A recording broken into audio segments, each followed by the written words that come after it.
വഖഫ് bill പാസാക്കി. എന്താണ് വഖഫ് bill? സത്യം അറിഞ്ഞതിന് ശേഷം മാത്രം ഹെയ്റ്റ് സ്പ്രെഡ് ചെയ്യുക. വഖഫ് എന്നത് ഇസ്ലാമിക ചാരിറ്റി ട്രസ്റ്റ് ആണ്. മുസ്ലിം കമ്മ്യൂണിറ്റി സാമൂഹികമായോ മതപരമായോ ഉപയോഗിക്കാൻ വേണ്ടി ദാനം കൊടുക്കുന്ന അല്ലെങ്കിൽ ഡൊണേറ്റ് ചെയ്യപ്പെടുന്ന ഭൂമി അല്ലെങ്കിൽ സ്വത്തുക്കൾ, ഇതാണ് വഖഫ് എന്ന് പറയുന്നത്. അതൊരു പള്ളിയാവാം, സ്കൂളാവാം, ഹോസ്പിറ്റൽ ആവാം, കബറിടങ്ങളാവാം. ഇത് മുസ്ലിം കമ്മ്യൂണിറ്റി മാത്രമുള്ള ഒന്നല്ല. ഹിന്ദു മതത്തിലും മഠങ്ങളുണ്ട്, ട്രസ്റ്റുകളുണ്ട്.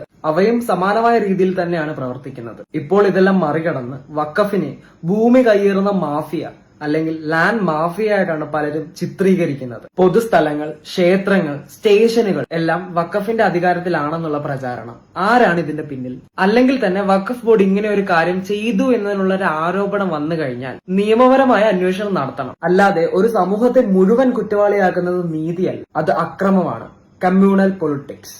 ഞാൻ ഹിന്ദുവാണ്, പക്ഷെ BJP എന്ന പേരിൽ നടക്കുന്ന ഹൈന്ദവ തീവ്രവാദത്തെ ഞാൻ ഒരിക്കലും പിന്തുണച്ചിട്ടില്ല, ഇനി ഒരിക്കലും പിന്തുണയ്ക്കുകയുമില്ല. ഹിന്ദുമതം എന്നെ പഠിപ്പിച്ചത് അഭിമാനത്തോടെ ജീവിക്കാനാണ്, മറ്റൊരാളെ വെറുക്കാനല്ല. പ്രശ്നം വഖഫല്ല, നമ്മളിൽ ഉണ്ടായിരിക്കുന്ന അജ്ഞാനമാണ് അല്ലെങ്കിൽ അറിവില്ലായ്മയാണ്. ഇതെല്ലാം ഒരു അജണ്ടയുടെ ഭാഗമാണ്. നമ്മളെ വിഭജിക്കാൻ, ഭയപ്പെടുത്താൻ, തമ്മിലടിപ്പിക്കാൻ, കമ്മ്യൂണൽ റൈറ്റ് ഉണ്ടാക്കാൻ, പലതിൽ നിന്നും ശ്രദ്ധ തിരിക്കാൻ. സത്യം അറിയാതെ ഹെയ്റ്റ് സ്പ്രെഡ് ചെയ്യാതിരിക്കുക.